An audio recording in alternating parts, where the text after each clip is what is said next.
O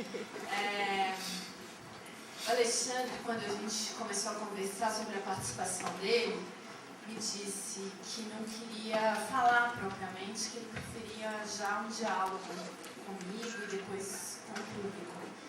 Então eu vou começar aqui com ele com algumas perguntas e logo passo a bola para vocês, já avisando que a gente hoje tem um horário de 12h30 para terminar. A gente tem tempo. Tanto pela oficina que vai acontecer hoje à 1h na Las Lulas, quanto porque ele está 1000 por hora, porque, como eu já disse antes, praticamente saiu da passarela para estar aqui com a gente hoje. Então é isso, acho que a primeira pergunta que o primeiro disparo aí para a gente conversar é justamente talvez tentar saber um pouco, né, sobre como é que é você ali saindo já de 2 desfiles e revendo 2 trabalhos recentes. Como é que é isso? Olhar para eles, pensar, né, tudo que você fez ali para aquelas imagens né, se finalizarem daquela forma, com a cenografia, com luz, com trilha, esse resultado aí em ambos os trabalhos que a gente viu. Primeiro, obrigado pelo convite, porque eu estou muito feliz de estar aqui e falar especificamente sobre o desfile e essas coleções. Nem sempre, quando eu dou palestra, eu falo especificamente de um tema, eu sempre falo da minha carreira em geral e a gente nunca se aprofunda num tema específico. Mas, revendo esses 2 desfiles, que foram em épocas bem diferentes, um foi 2004 e 2008, né, alguma coisa assim, mostra que 4 anos, assim, 3 ou 4 anos de diferença entre um e outro, você já consegue ver uma diferença de trabalho, de raciocínio em termos de edição, de desfile e sim poder de síntese e objetividade, que é isso que a gente procura cada vez mais com as apresentações. Um dado super curioso que eu ando comentando quando eu falo sobre o meu trabalho é que o primeiro desfile que eu fiz, que foi oficial, que foi em inverno 1994, o desfile tinha 83 looks. E o desfile de ontem, o masculino, teve 26 e o feminino 31. Então, de 15 anos para cá, a gente aprendeu muito a sintetizar as ideias e pôr na passarela somente aquilo que a gente escolheu para mostrar, exemplificar o tema dessa coleção de uma maneira muito forte. Então, acho que esse primeiro desfile que eu fiz em 94 tinha mais de 25 minutos de desfile e esses últimos, eles não passam de 8, 9 minutos. Mas eu acho que a gente está conseguindo mostrar o trabalho com muito mais força, com muito menos tempo de apresentação. Então, revendo esses 2 desfiles, eu percebo diferenças entre eles dois e entre eles dois como os que eu fiz essa semana. Eu já consigo perceber pouco tempo entre eles, mas tem uma diferença muito grande de poder de síntese. Na verdade, nessa edição, a gente retomou um pouco a ideia de um desfile um pouco mais longo. O meu desfile feminino do inverno passado tinha 23 looks e esse feminino 31. Então a gente sentiu, e eu senti de algumas pessoas, que a gente tinha feito um desfile pequeno demais no outro inverno. E a sala era uma sala pequena, que era a sala 4, e a passarela muito pequena. Então o desfile demorou 6 minutos e a roupa era muito detalhada. E as pessoas ficaram sem entender e sem conseguir ver os detalhes, tanto detalhe que tinha roupa, tanta ideia. Então agora acho que a gente está chegando nesse meio termo, que foi o desfile feminino que a gente apresentou essa semana passada, com 31 looks e com uma passarela um pouco maior, com um andar das modelos um pouco mais adequado para que as pessoas possam ver todo o detalhamento da coleção. Então, ainda falando sobre esses 2 trabalhos, eu estou falando ali, comentando com o Alexandre, coisas que me encantam em ambos, Primeiro, a cenografia do trabalho feminino e o próprio resultado de imagem, que eu acho que é sempre, tem esse paradoxo, é sempre muito delicado, mas também muito forte, muito absurdo ao mesmo tempo.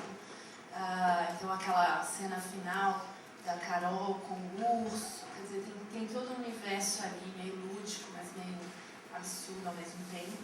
E o que me chama muito a atenção no desfile masculino é a edição, né? Ou seja, eu acho que tem uma edição ali, os looks são estudados, são muito cuidadosamente estudados. Então, se você pudesse falar um pouco disso, e aí aproveitando, eu acho que vale tentar pensar, ou para você contar para a gente um pouco, como é seu trabalho com o Maurício, que é seu parceiro no styling. Né? Acho que já desde que você começou, não sei, mas que eu acho que é uma parceria extremamente produtiva para a gente, né? Muito gratificante de ver o resultado. O primeiro desfile que foi mostrado aqui, ele teve como inspiração as bonecas russas, aquelas matrioscas que são colocadas umas dentro das outras, né? Grandes e chegam a um tamanho pequeno, um pouco desse universo folclórico da Rússia, né? E ele, acho que naquela época foi uma fase assim que durou uns 3 desfiles mais ou menos, que a gente fez uma roupa um pouco mais infantilizada, né? E por algum motivo a gente queria fazer essa roupa que era, a maioria dos tecidos do começo do desfile eram algodões que a gente usa em roupas de criança, tricolines, voais e tecidos mais leves. E a imagem era um pouco mais infantil, né? Era uma época, essa coleção teve um sucesso comercial violento, né? O fato de a gente escolher um volume que aparentemente ele era meio complicado, que era um volume franzido acima do busto, mas que justamente foi mais ou menos na época daquele boom das barcas. Então a gente teve um sucesso comercial muito grande, e foi uma super coincidência. Então, para exemplificar essa história das bonecas russas, desse universo, a gente criou esse jardim, né, que a gente chamou de um jardim matemático, porque ele foi matematicamente construído, né, eram todas flores naturais. A passarela tinha 300 metros quadrados, né, então foram 300 metros quadrados de flores naturais. E teve um processo de pensamento em cima desse jardim muito matemático e preciso. Então, toda a passarela ela foi furada milimetricamente. Em cada furo foi inserido um tubo de ensaio com água, em cada tubo de ensaio uma flor, para que ela não morresse, né? Isso foi montado, né? E cada seção era uma flor diferente, né? E o urso era um urso eu não lembro se era isopor ou era de espuma, e ele foi revestido com essas flores naturais, né? E no final, o que a gente queria? A gente queria um clima meio hipnótico, né? Então, quando as pessoas entravam na sala, tinha uma mistura de cheiros de flor que já incomodava um pouco, né? Então, era muito cheiro de flor, era muito forte realmente, né? Segundo, as meninas, o andar delas era passeando nesse jardim, e em 3 praças diferentes, elas davam uma volta nessa praça e iam para outra. Então era um pouco hipnótico. Então você tem o colorido, o cheiro das flores, as meninas andando em círculo, a música, que é uma mistura de música russa com música, as outras músicas são cantadas por criança, e tem várias músicas, e também é um pouco hipnótico, né? Então esse clima inteiro, lúdico, ajudou que a gente sucedesse nessa coleção e conseguisse passar esse clima que a gente queria para as pessoas, né? E, na verdade, esse desfile não recebeu críticas boas, né? Por alguns jornalistas criticaram esse volume, né? Porque que era esse volume que eu falei franzido, só que no desfile a gente colocou enchimento nesses volumes, a gente fez anáguas de tule para que realmente fosse evidenciada essa ideia desse volume, né? Só que na loja as roupas foram vendidas sem essas anáguas de tule, então as roupas eram fluídas, elas acabavam caindo e não fazendo esse volume todo, né? E também foi criticado por ser uma roupa um pouco infantilizada, né? Como uma mulher vai se fantasiar de criança e tudo mais, só que dessa vez a crítica não bateu com o sucesso comercial. Então, assim, a crítica foi para um lado e as vendas foram para o outro. foi uma coisa muito boa. Era uma coleção extremamente colorida, leve, muito de verão, né? Tinham todos os argumentos para ser uma boa coleção comercial. Então, o desfile, eu acredito que tenha ajudado na coleção, apesar das críticas não terem sido muito boas. O desfile masculino, que já foi super recente, né, de um ano atrás, um ano e pouco, ele, depois de muito tempo, a gente escolheu o mesmo tema para o desfile masculino e o feminino, né? E o desfile, nessa coleção, o tema era Guerra e Paz, né?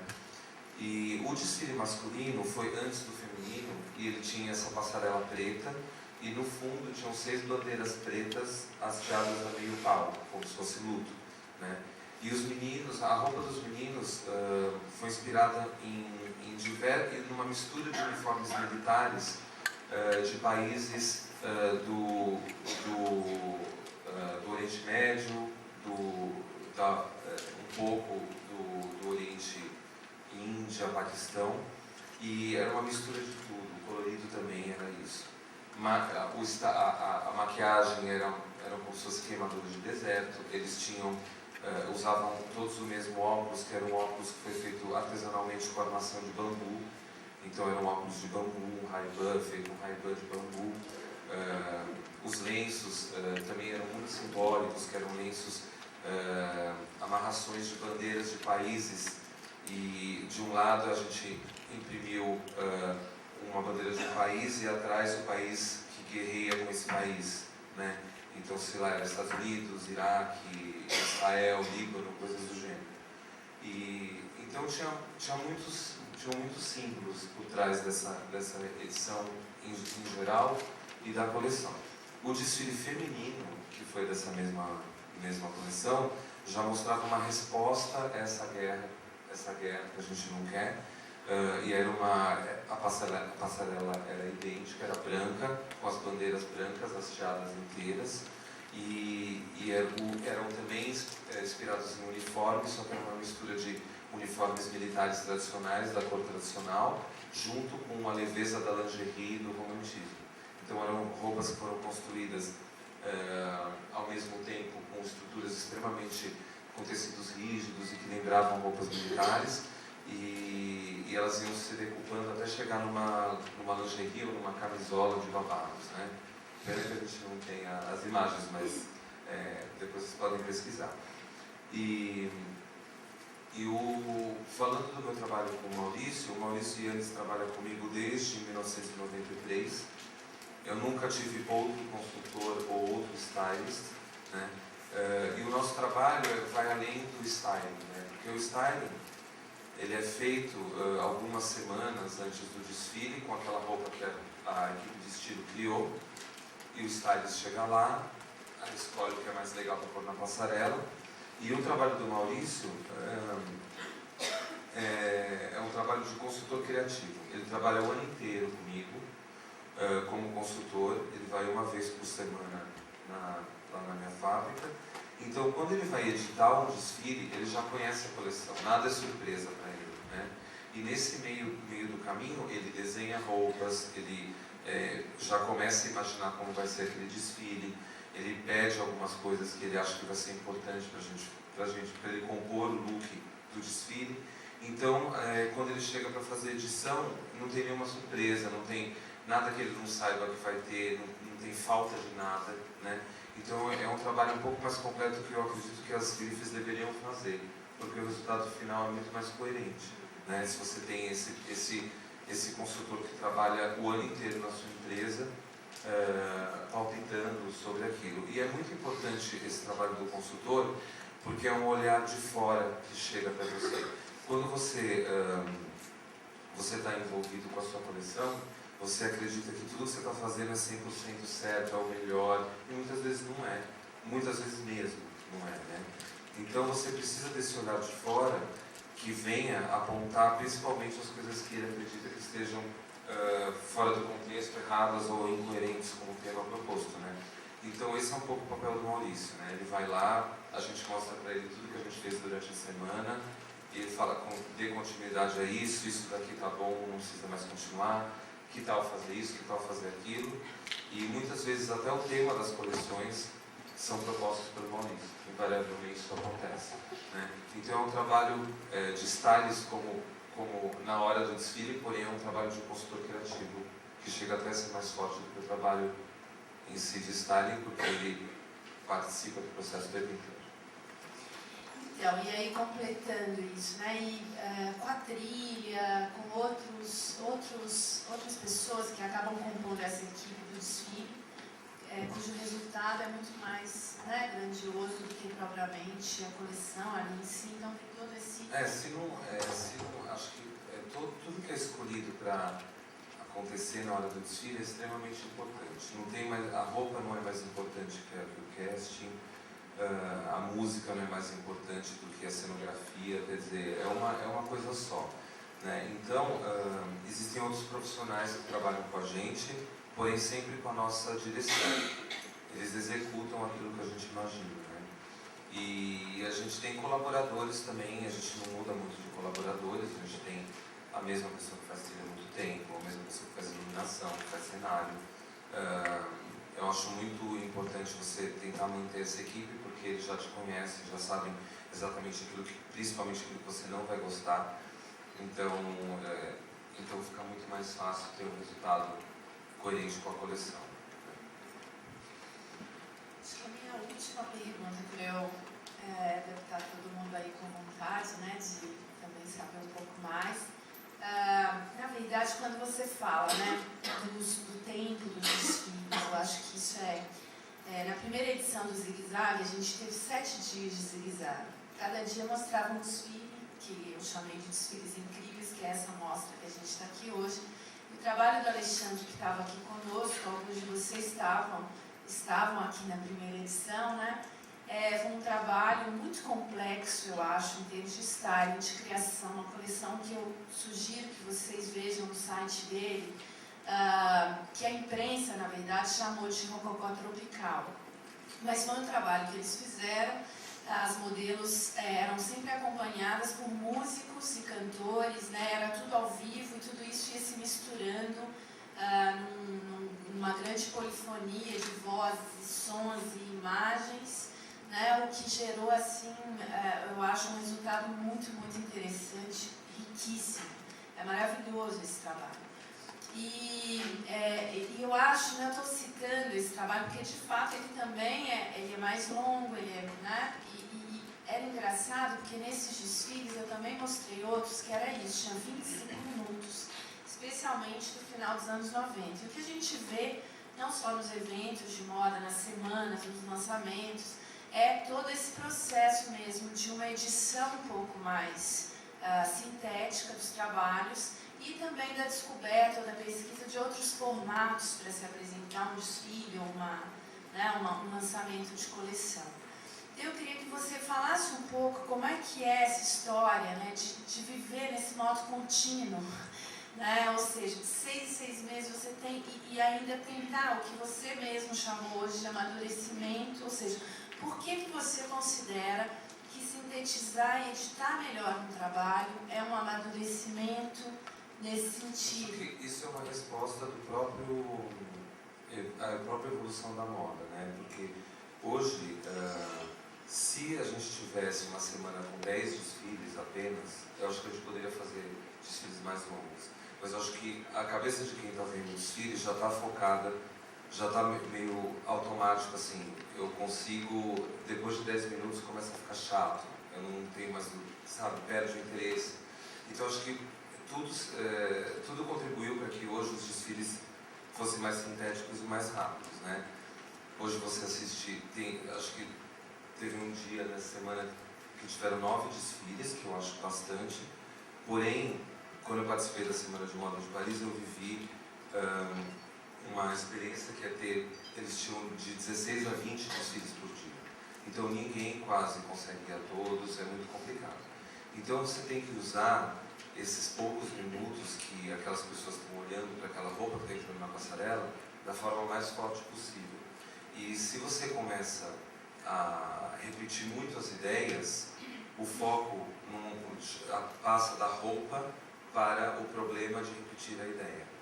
Por exemplo, quando eu assisto um desfile e que sai o sapato de uma modelo na passarela, nem me pergunte como era a roupa, eu nem vou lembrar. Eu só lembro que saiu o sapato da modelo.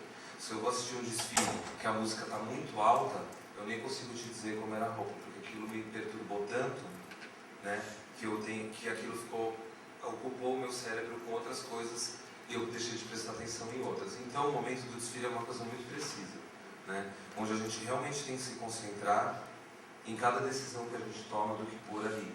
Assim, a modelo, a música, quantos looks vai ter, se a gente vai repetir uma ideia, se a gente está seguro de repetir essa ideia. Então esse poder de síntese que eu acredito ser um amadurecimento, né? Apesar que agora a gente está indo no caminho contrário, a gente sintetizou demais e errou, agora a gente está chegando no equilíbrio. E essa pressão de... A pressão a moda, acho que o ciclo da moda é extremamente cruel com quem decidiu ser estilista ou criar. Porque se você for contra essa sazonalidade, você acaba perdendo espaço para outras marcas que têm esse cronograma, né? Então, assim, a gente faz moda seguindo as estações do ano. Então, primavera, verão e outono e inverno. Não adianta você criar só coleções de primavera, verão, porque você só vai criar daqui a um ano, etc. Então, o ritmo da moda é esse, e é bem cruel. Porque diferente de outras indústrias, onde você cria um produto e esse produto é vendido por décadas e ele não tem nenhuma mudança, porque ele tem uma utilidade específica, a moda, ela tem, além de tudo, eu acho que ela ajuda as pessoas a se expressarem. Para isso, às vezes você está com vontade de falar uma coisa, às vezes está com vontade de falar outra, você precisa de diversas roupas. E por isso a gente tem que mostrar algo novo de 6 em 6 meses e realmente é muito cruel. Porque esse desfile que eu fiz feminino foi considerado um desfile muito bom, eu recebi vários elogios. Eu mesmo fico pensando, o que eu vou fazer agora? Quer dizer, eu já sei o que eu vou fazer porque eu já comecei há 2 meses a fazer o desfile de inverno, a coleção de inverno. Só que eu fico me cobrando, como que eu vou fazer uma coisa melhor, assim? Dá para fazer alguma coisa melhor, mas o que é o melhor, né? Você fica se perguntando o que é o melhor. E o melhor para quem? O melhor para mim ou o melhor para os outros que escreveram sobre ele, né? De fato é o melhor para mim, a princípio, né? Eu tenho que fazer algo que me satisfaça em primeiro lugar, porque senão eu não vou estar fazendo bom, não vou estar fazendo direito. Então, a gente está nessa luta, né? Porque é impossível você não ler o que escreve de você, é impossível você não receber os elogios e não receber as críticas de pessoas que não escrevem, mas que são pessoas próximas de você, que falam tudo e a verdade deles, né? E apontam, né? Ontem eu saí do desfile masculino e uma pessoa muito próxima só me falou coisas ruins sobre ele, né? Assim, olha, isso não sei o que, isso não sei o que lá. E eu ouvindo, porque existem coisas ruins que aconteceram, de verdade. Pode parecer que não, mas aconteceram algumas coisas que não me satisfizeram. Então, a gente tem que pensar em tudo isso. Isso é cruel, essa pressão é bem cruel. Já pensou em falar, não, dessa vez não estou a fim de fazer? Não. Porque eu acho que eu encontrei maneira melhor de mostrar roupa a não ser em movimento na passarela. Eu não acho que expor uma roupa vai ter o mesmo efeito. Eu acho que o momento do desfile é um momento muito especial para quem assiste. É muito diferente você ver fotos do desfile ou o desfile em vídeo. É muito diferente você estar lá pessoalmente, porque aquele momento só vai acontecer daquela maneira lá e todos os imprevistos e tudo que acontece, que a gente espera que não aconteça nenhum imprevisto, mas tudo que acontece lá só aconteceu lá e nada não dá para ser repetido, né? Então aquele momento é muito especial. Bom, obrigadíssimo pela conversa. Com vocês agora. Ale, assim, o seu trabalho, de muito tempo para cá, tem uma qualidade, um acabamento impecável de roupa, de vestuário mesmo, de construção de peças, que você só consegue perceber de muito perto, tanto ali no backstage, na loja. E aí eu queria saber como é que você consegue transmitir isso dentro de um desfile ou de imagens, né, de vídeo, como você mesmo acabou comentando, que depois vai ser foto, que a gente vê de tão distante, essa sua quase obsessão que eu vejo no na qualidade do teu produto? Como é que você consegue trabalhar essas duas coisas?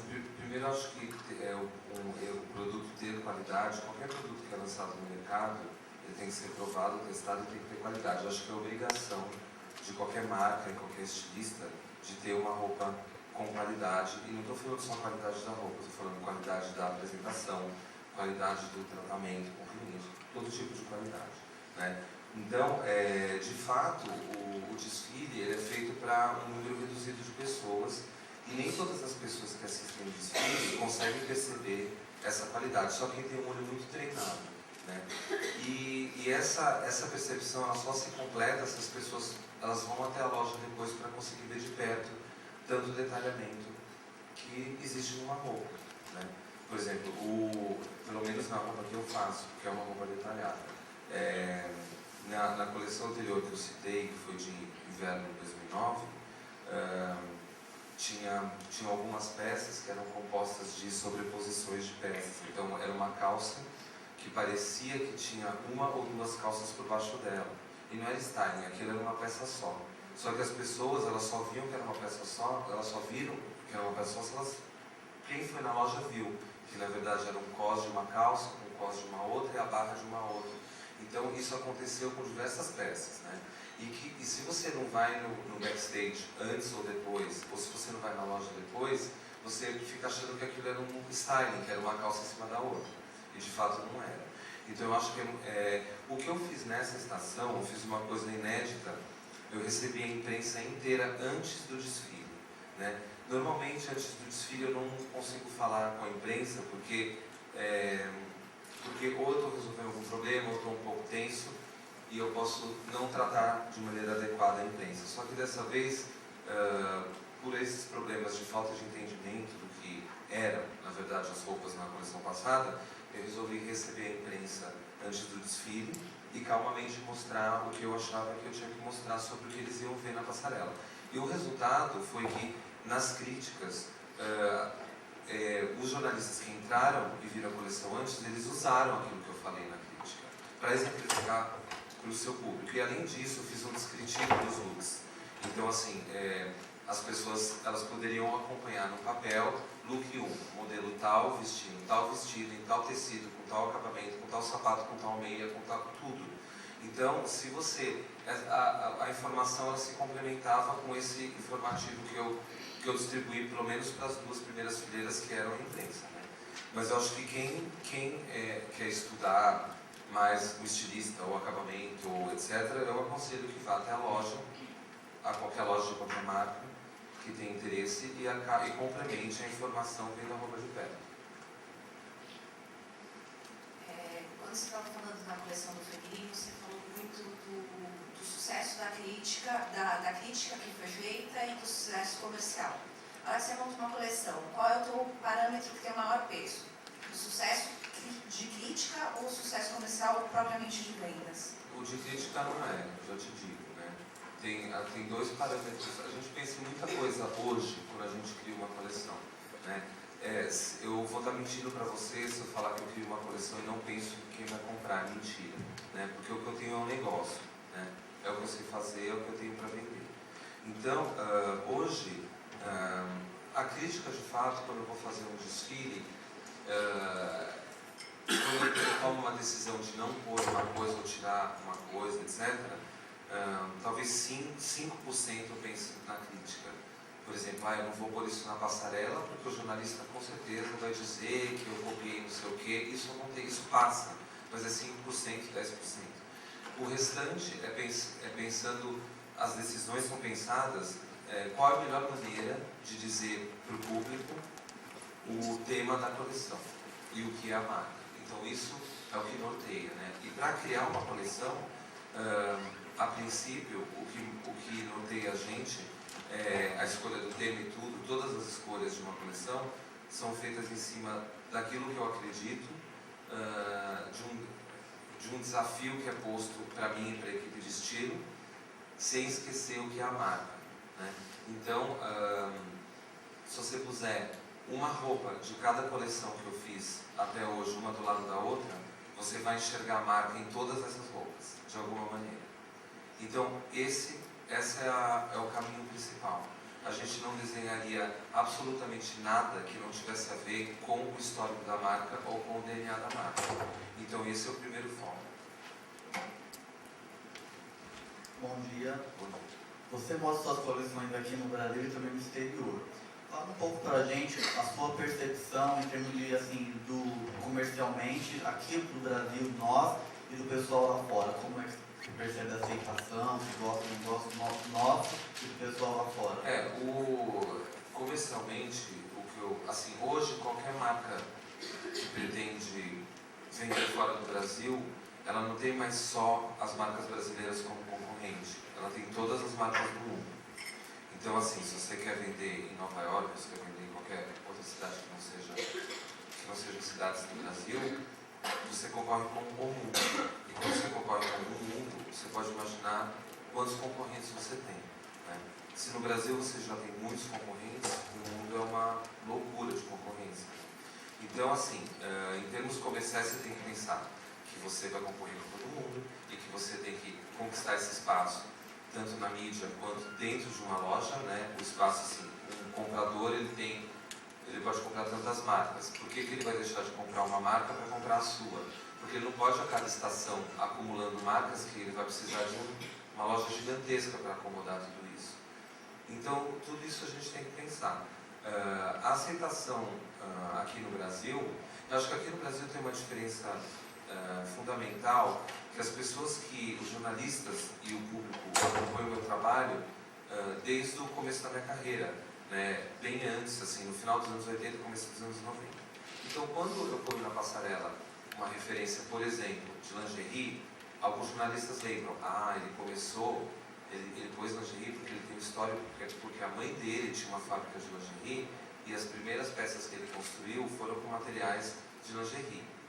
Quando eu ponho uma influência, vamos dizer, de uma roupa sadomasoquista, vamos dizer, um couro, uma corrente, uma argola, eles lembram, as primeiras roupas que ele fez para as drag queens nos anos 80 tinham essa inspiração. Lá, fora daqui, as pessoas não têm essa história.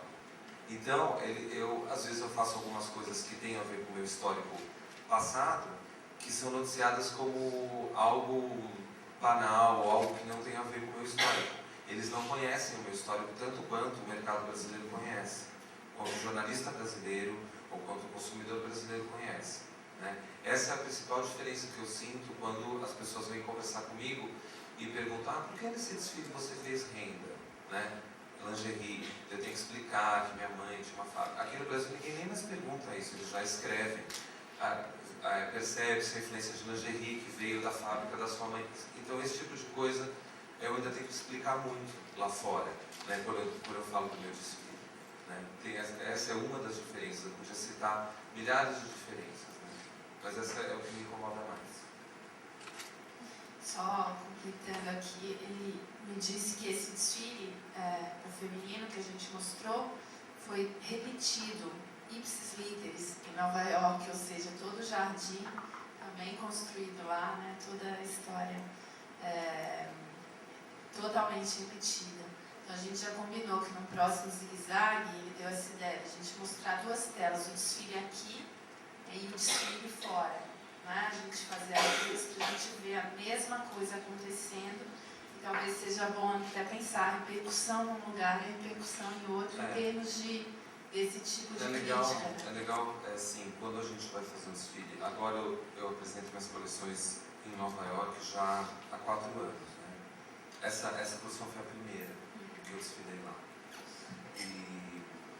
E daí a gente, por exemplo, falando um pouco de modelos, como as modelos brasileiras elas trabalham muito bem lá fora, muitas vezes a gente consegue que elas usem a mesma roupa que elas usaram aqui no Brasil, as mesmas modelos.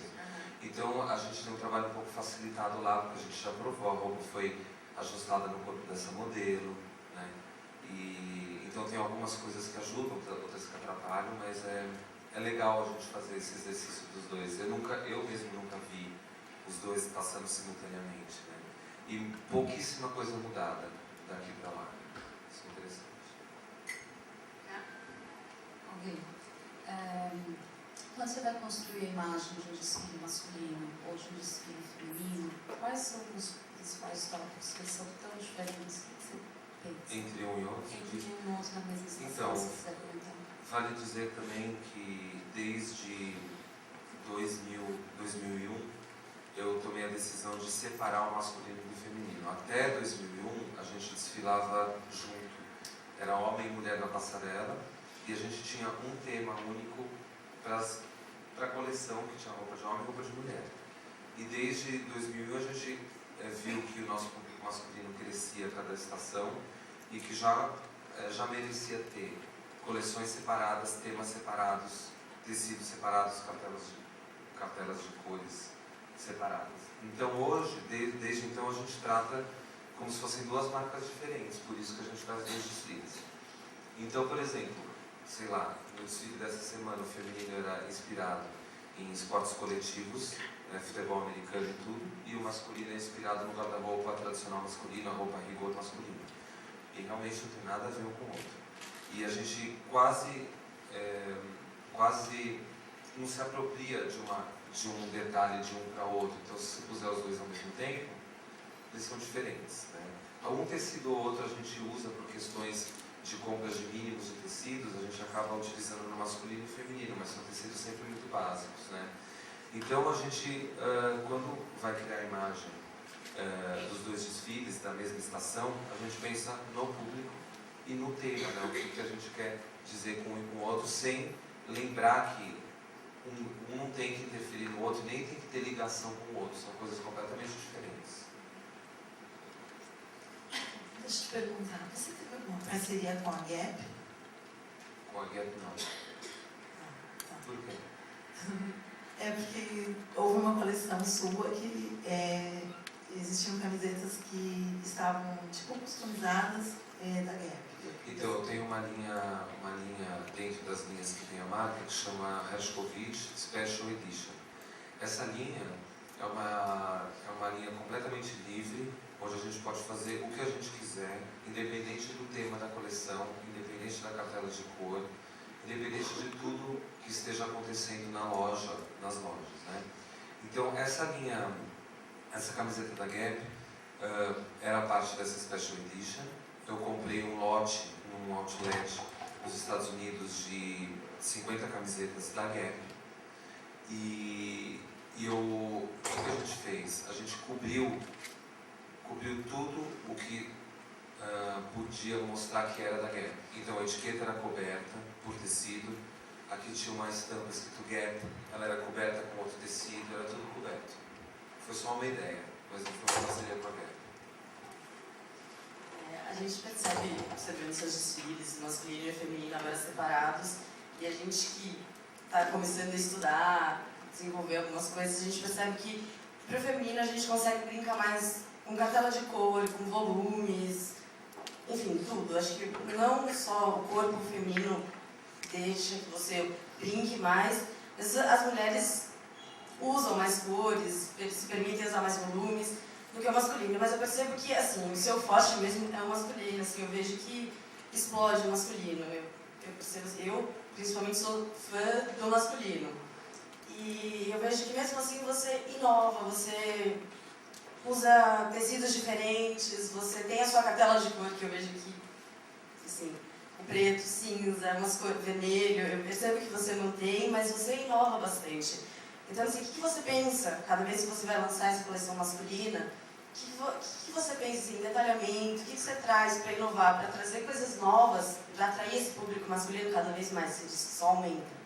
E só uma curiosidade, como é que foi? Você falou que foi super bem recebida e você vendeu bastante a sua coleção feminina. Como é que foi nos Estados Unidos? Vendeu também, assim, bastante como vendeu aqui?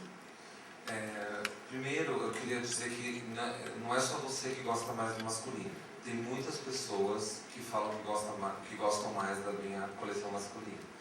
Ontem mesmo, eu estava falando com uma pessoa e que falou para mim assim, é a primeira vez que eu gostei mais do seu feminino, que eu gosto mais do seu masculino. Então, o que eu acho, a gente pode ver isso de diversas maneiras. Eu acho que o feminino, por a mulher ser do jeito que você falou, mais aberta a usar muitas coisas, é mais difícil de inovar. O masculino, pelo homem ter algumas restrições. Eu vou citar apenas uma restrição, que é o guarda-roupa feminino, ele se apropria de todo o guarda-roupa masculino mais o feminino. O masculino não se apropria do feminino. Então, não tem vestido, não tem saia, não tem uma série de coisas. Então, quando você vai fazer uma coleção masculina, as formas são muito restritas, né? Pelo próprio uso, só pelo uso eu estou falando, né? Porque eu poderia fazer vestido para homem, saia para homem, eu faço até, eu vendo às vezes, a minha maneira, né? Esse desfile masculino tinha umas camisetas básicas que na barra eram grudadas com umas saias plissadas. A gente vendeu muito para homem, vendeu muito no Brasil, vendeu muito, o que eu digo, para uma peça dessa, se você vende umas 30 peças, é muito, porque é uma peça masculina, que tem uma saia plissada, mas você olha para ela, ela não tem cara de roupa feminina. E uma coisa que eu vejo como observador de moda é que muitas grifes que fazem roupa para homem se apropriam muito do jeito de fazer roupa de mulher. E o homem não gosta disso. Homem, quando você cria uma roupa para homem, você tem que pensar no homem, no corpo do homem e no tipo de detalhamento que o homem vai aceitar.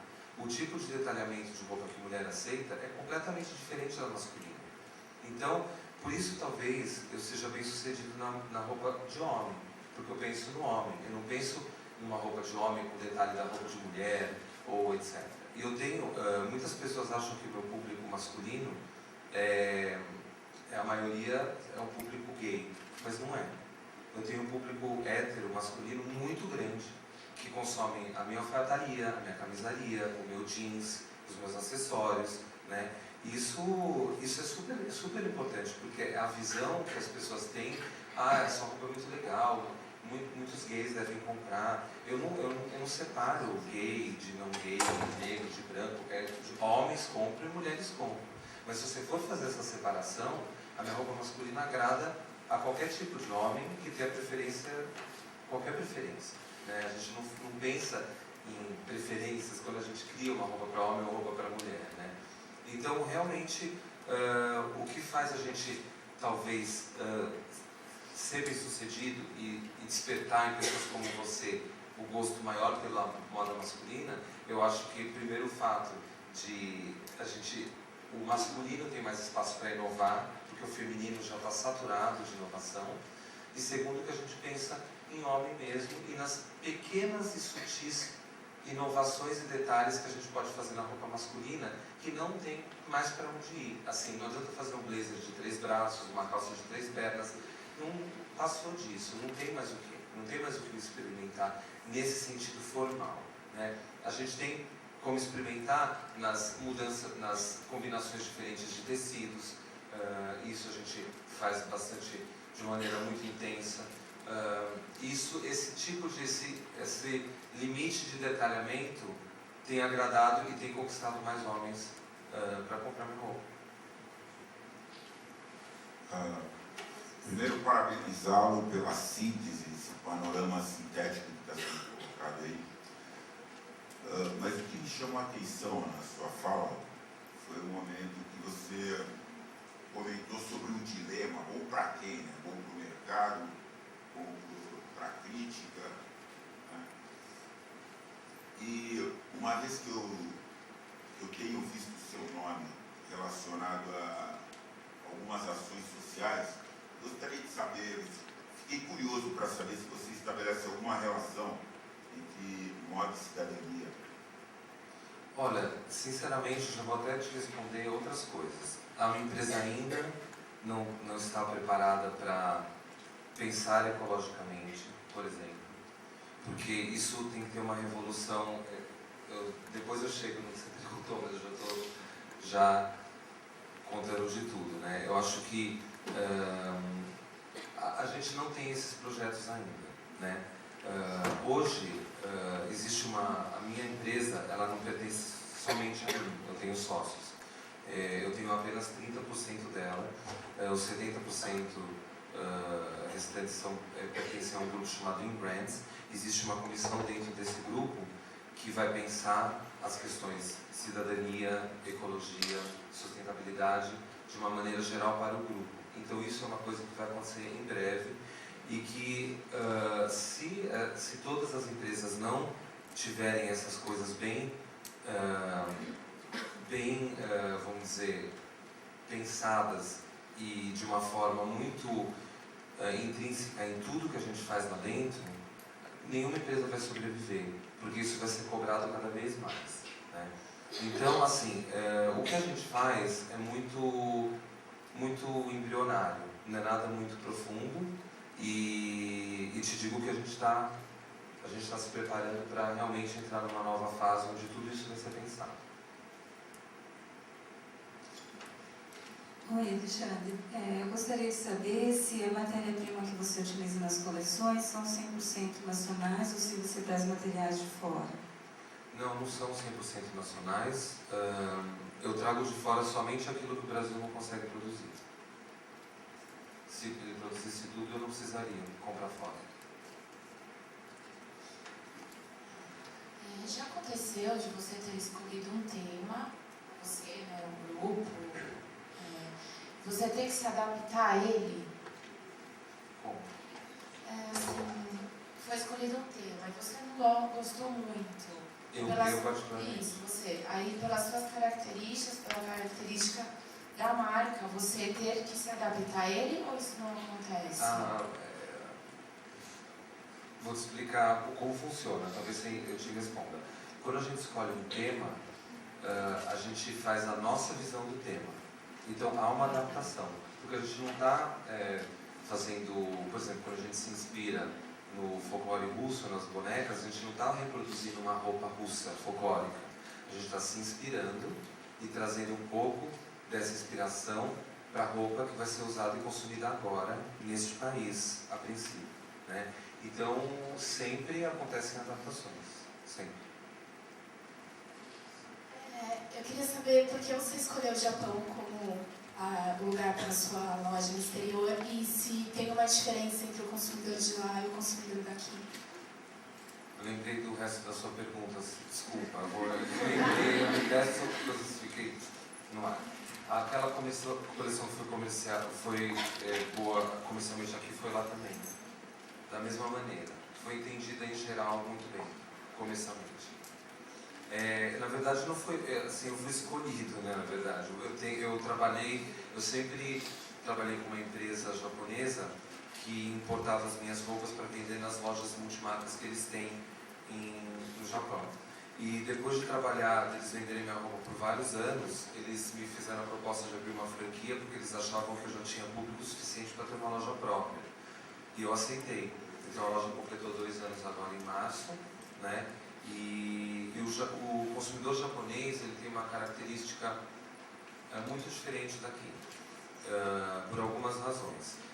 Eles não têm nenhum medo de arriscar, de ousar, de misturar. E eles não têm, ao contrário do Brasil, nenhuma preocupação em revelar o corpo. Nenhuma, né? Então, eles não têm assim, eu vou usar essa roupa larga, mas eu vou parecer gorda. Eles não têm esse problema. Eles sabem que a pessoa sabe que ela é magra e para ela já está bom saber que ela é magra. Ela não precisa mostrar que ela é magra. Isso no Brasil não acontece. No Brasil, culturalmente, as pessoas elas precisam mostrar o que tem embaixo da roupa, né?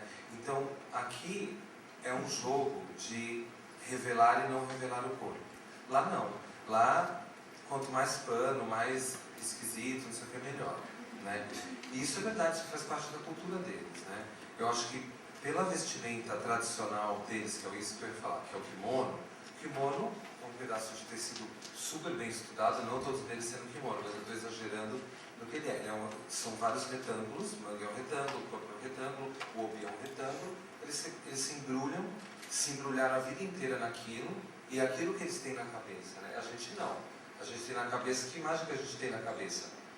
Praia, biquíni, gente comendo com pouca roupa. Então esse é o nosso referencial assim, cultural e etc, né? Porque a nossa roupa folclórica, qual que é? Assim, a gente tem um monte de roupa folclórica, mas eu não acho que influencia hoje no que a gente usa. E hoje o kimono influencia no jeito, eu vejo exatamente o porquê que uma pessoa está daquele jeito, porque o ancestral dele usou uma roupa enrolada no corpo, a sobreposição de vários kimonos. Então você enxerga essa relação, né? Também porque o Japão está aberto às pessoas, outras culturas entrarem há pouquíssimo tempo. E o Brasil há muito tempo. Então hoje, o Brasil é uma mistura de tudo aquilo que a gente recebeu. E o Japão, ele tá se ocidentalizando há menos de 100 anos, eu acho. Né? Quer dizer, não é uma coisa recente. Né? E lá eles recebem a minha roupa muito bem. Eles às vezes eu vejo pessoas que trabalham comigo lá no Japão, no mesmo look, eles têm roupa de 5 coleções minhas. Eu olho assim, falar, pelo menos tudo é coerente, né? Porque eu consigo entender que o meu trabalho foi coerente, né? Porque eles são muito fiéis, eles gostam de você, eles usam dos pés à cabeça, é muito interessante. Bom, aproveitando essa ideia de brasileira, mostrar corpo e praia, você apareceu na mídia que você é uma estilista da Rosa Chá. E aí, assim, como você enxerga esse desafio de pegar uma marca que tem, como o Mirislama era, assim, diretamente relacionado com a marca, né? Ele estava ali diretamente. E aí, como você enxerga esse desafio? E você também está sob, assim, sua responsabilidade de colocar a Rosa Chá para desfilar de novo ou não, se isso fica a teu critério? Eu fui contratado como diretor de criação. Eu não sou sócio, não sou dono, eu sou um prestador de serviço naquela empresa. O meu trabalho, que já começou há uns 45 dias, assim, eu já trabalhei em outras marcas antes, né? Na Core, na Zump, na Elos.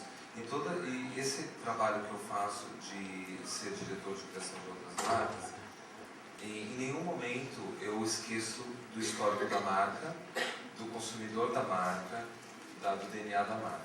Então o meu trabalho está sendo, primeiro, eu já era um observador da Rosa Chá por gostar do trabalho do Amir, então eu já tenho um pouco do imaginário da Rosa Chá na minha cabeça.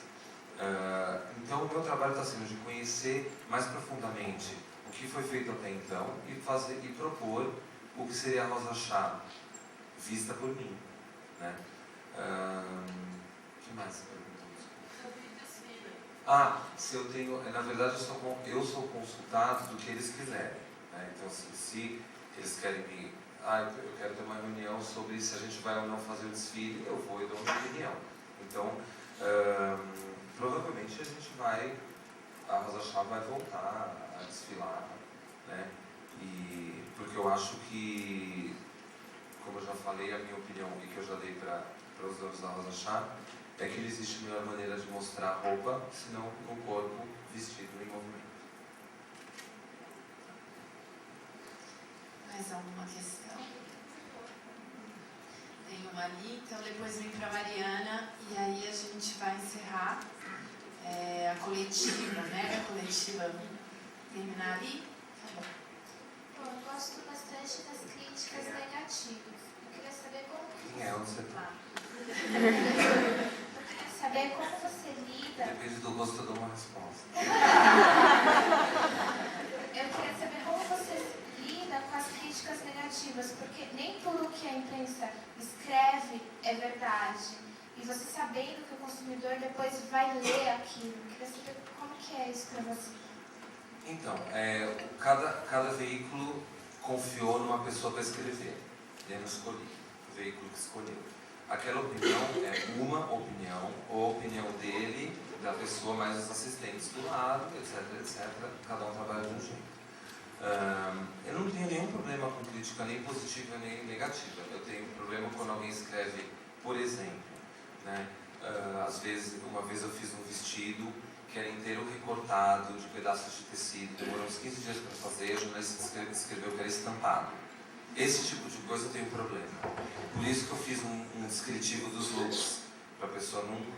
Né? Então, eu tenho só esse tipo de problema, com informação errada.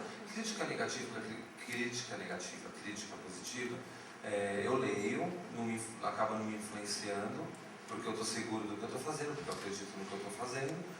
E também você tem que entender que, às vezes, a pessoa está de mau humor, às vezes está aberta para receber uma informação. Então é tão complicado, né? Assim, você ler uma crítica ruim por que ela escreveu mal? Porque ela não entendeu? Porque é o gosto dela? Porque ela estava de mau humor? É muito complicado, Não é? Crítica é uma coisa para você ler, etc. Eu não acho que a crítica influencia a venda final. A maior prova foi isso que eu falei, né?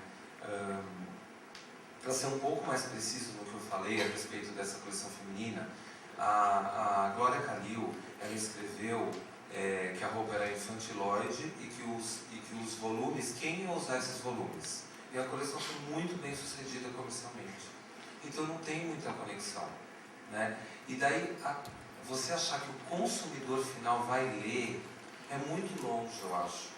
Eu acho que lê, muita gente lê, né? Mas muita gente não lê também, né?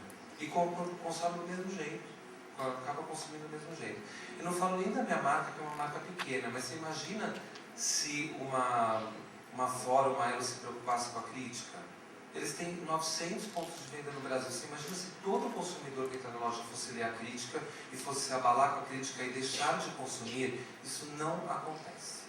Não acontece, essa influência direta. Que o Maurício ele sempre fala que o teu trabalho é muito organizado, né? Cartela de cor, materiais. Eu queria que você falasse um pouquinho desse processo de criação do desenvolvimento da coleção. A maior prova que é organizado, isso eu tenho muito orgulho de ser organizado, esse descritivo que vocês receberam, ele só pôde ser feito daquela maneira porque não ia ter nenhuma mudança no desfile de última hora. E ele foi feito 2 dias antes. Então 2 dias antes eu já sabia que ia ter 31 looks, quem ia usar cada look e o que cada um ia usar. Né? Porque muitas vezes as pessoas fazem mudanças no camarim. Muda pra lá, pra cá, né? E a gente não tem tempo para isso, né? Eu acho que eu sou bastante objetivo e tento ser claro em tudo que eu faço, né? Desde explicar as coisas que eu estou explicando, se alguém entendeu alguma coisa me fale, que eu vou melhorar, e até na escolha de cartela de cor, cronograma e tudo, porque senão as coisas não andam do jeito que eu imagino, né? Então, o processo de trabalho, primeiro que a gente tem uma antecedência em média de 8 meses, né? Então, por exemplo, há 2 meses atrás, eu já comecei a fazer o inverno 2010. Então eu já sei o que eu vou fazer, que tema, etc. A gente já está escolhendo tecido, desenvolvendo estamparia, está nesse processo aí, né? Por quê? Porque a gente quer a coleção pronta em novembro. Significa que em novembro eu já poderia fazer o desfile. Significa isso, só que o desfile é em janeiro, né? Então, a gente escolhe o tema e depois de estudar um pouco o tema, a gente se reúne e imagina quais cores vão exemplificar melhor o tema, quais tecidos vão ajudar a falar desse tema, quais formas vão ajudar. Uma vez isso posto, a gente começa a desenhar simultaneamente, porque a gente é uma equipe, as peças mais complicadas, né? As mais complicadas que vão ser usadas no desfile, que carregam assim, todo o detalhamento desse tema, e dessa mais complicada a gente declina para as mais comerciais, que não precisam carregar todo esse detalhamento, esse tema e tudo mais, né? Então tem essa declinação que é feita simultaneamente, né? E um dado muito interessante que a gente passou uns anos para cá trabalhar, falando em venda, em preço, a gente trabalha já sabendo quanto essa peça vai custar na loja. Então eu estou sentado, hoje eu resolvi que eu vou desenhar a alfaiataria. Então eu tenho do meu lado que a alfaiataria, o paletó na loja tem que custar de 800 a 1.200. Então para ele custar 800, eu tenho que comprar um tecido que custe no máximo R$18 o metro. Porque ele vai 1,30 m de consumo, mais tantos botões, Então hoje a gente desenha de trás para frente. Então a gente desenha já sabendo quanto a roupa vai custar na loja. Porque para uma pessoa entrar na loja e gastar no paletó 1.200, ele não pode ser nem mal feito, nem de tecido porcaria, nem com forro porcaria, Não estou dizendo que o de 800 vai ser, mas o de 800 ele vai ter menos detalhe, um tecido um pouco mais barato, uma mão de obra não tão específica de alfaiataria, mas uma mão de obra, vamos dizer, uma alfaiataria que tenha menos estrutura, que não seja um alfaiate que vai fazer, entendeu? Então tudo isso você tem que pensar hoje quando você faz um desenho, tudo isso. E antigamente não era assim. Você desenhava, depois você ia saber quanto custava a peça. E isso errava muito. Então, hoje, todo mundo tem que saber, todos os estilistas têm que saber quanto custa usar 1 metro de linha na máquina. Entendeu? Porque um pesponto, que você gasta R$1 de linha, na ponta ele vai aumentar 12, 13 reais na roupa. Imagina um metro de tecido de R$100, quanto não aumenta lá no fundo quando a roupa está na loja. Então, Alexandre, eu vejo que, muito embora você informe que ainda está pensando em estabelecer uma relação entre moda e cidadania, nas entrelinhas do seu discurso isso daí está patente, né? Parece, quer dizer, você está pensando no pesponto que vai encarecer o produto e tudo mais. Nesse sentido, eu faço um trabalho de pós-doutorado em antropologia urbana, pela PUC. Eu gostaria de saber se, em meio a esse seu frenesi de 6 em 6 meses, você poderia, em algum momento, dar-nos uma contribuição desse trabalho de pós-doutorado que a gente está fazendo, como? Discutindo moda e cidadania conosco. Claro. Tá ok? Tá. Então, eu agradeço. Eu vim com uma preocupação mais antropológica do que moda especificamente. Aí eu evitei de fazer essas perguntas específicas, mas gostaria de ter a oportunidade de fazer. Eu vou te dar meu cartão desse. Ah, perfeito. Muito obrigado. Bom, o Alexandre foi o mais pontual dessa edição do Zigue Zague e, portanto... Professora dentro do carro. Vai chegar todo mundo tão chato, né? Mas já entendi tudo. Só um minutinho, assim, antes de vocês finalizarem, eu gostaria de agradecer a todos também a presença de todos esses dias do Zigue Zague, em nome do MAN e do SENAC, e que isso vai ser uma programação que já vai fazer parte do calendário oficial dessa mostra, desses desfiles, que hoje a gente chama de São Paulo Fashion Week, mas a gente não sabe no futuro como é que vai ser, mas a gente acredita que esse evento, né, vai perdurar e vai fazer parte, então, desse calendário da moda. E, assim, só assim, para finalizar, e a gente acabou que também não era o foco, assim, Alexandre, agradecer a sua disponibilidade, a sua generosidade em dividir sempre os conhecimentos que você tem com a plateia, e que você falasse, assim, finalizasse com essa sua preocupação de educador, né? Sabe que o Alexandre é diretor artístico, né, do curso da graduação do SENAC. Se você fosse contratado por um coaching, enfim, se você tivesse, que a gente percebe aqui que as pessoas são extremamente jovens e que serão os futuros estilistas, né, estarão no mercado. Que conselho, assim, muito breve, mas que conselho você daria para essa, desculpa, mas eu vou chamar de garotada, no bom sentido, né, que são os talentos que virão por aí. Primeiro, é até legal esclarecer o que eu faço no SENAC. Na verdade, o meu trabalho, ele é diretamente com a primeira turma que entra e com a última que sai. Né? Então, primeiro semestre e 7º e 8º semestres. Né? Para o primeiro semestre, a gente faz uma aula inaugural botando os pés deles no chão. Porque eles, moda, glamour, bom, você já sabe o discurso. Já não existe, não é glamour, não é nada disso, é trabalho.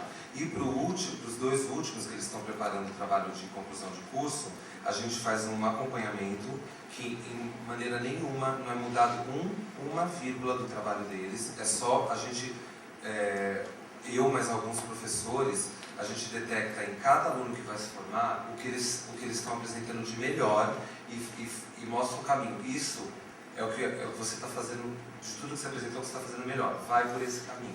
Porque a gente tem, o SENAC tem a preocupação de mostrar para o mercado o melhor do melhor. Então, conto com a ajuda minha, mais de alguns professores que são aptos a opinar sobre isso, do que a gente considera que é mais legal lá dentro. Né?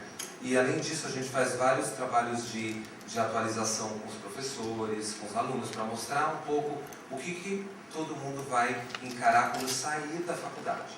Né? Isso é muito importante. Hoje, por exemplo, quando eu vou contratar alguém, ou eu sei de outras empresas também, é muito importante que o estilista saiba trabalhar dessa maneira que eu falei, sabendo dos preços das coisas, que entenda um pouco ou o quanto conseguir entender de construção de